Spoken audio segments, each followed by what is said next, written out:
মামা তো বলেছি, আমি তোকে বলেছি যে আমার সাথে কথা বল। এক তো খালি দরজা এসে বেল বাজাচ্ছিস, তখন টাইম টাইম টাইম করে বিলটা নাকি, বিলটা তুই দিবি নাকি? আরে এইটুকু বেল বাজাতে কত আর কারেন্টের বিল আসবে? আর যত টাকায় আসুক আমাকেই তো ভরতে হবে না? ও চান্দা চেয়েছে কি বিল ভরো নাকি? হ্যাঁ, আমি চাঁদা চেয়েছেই ভরি, সেটা আমার ব্যাপার, তোর কোনো প্রবলেম? হ্যাঁ ধরা পড়েছে। আমি জানতাম তুমি তৃতীয় চান্দার কথা জানতে, তাই তো আমি এটা ইচ্ছা করে বলেছিলাম।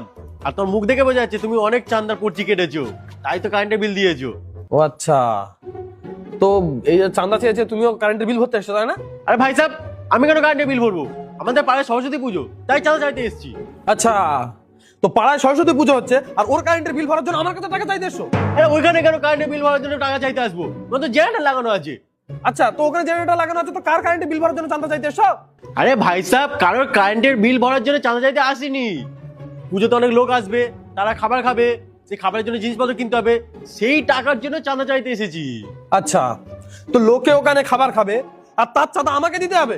আরে ভাই সাহেব, গরিব লোক আছে, খাবে, দোয়া দেবে অনেক তোমাকে। আচ্ছা, পয়সা আমার খরচ হবে, খাবার ওরা খাবে, আর দোয়া তোমার লাগবে? আমার কেন দোয়া লাগতে হবে? আরে ভাই সাহেব, আপনি তো টাকা দিচ্ছেন, আপনার দোয়া লাগবে।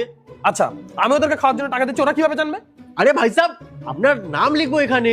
আচ্ছা, আমার নাম লিখলে ওরা জেনে যাবে যে আমি টাকা দিয়েছি খাবার খাওয়ার জন্য? এ ভাই, আমার নামে এই পাড়ায় 5 জন আছে, তো ওরা কিভাবে জানবে যে কে টাকা দিয়েছে? আরে ভাই, অ্যাড্রেস লিখবো, অ্যাড্রেস।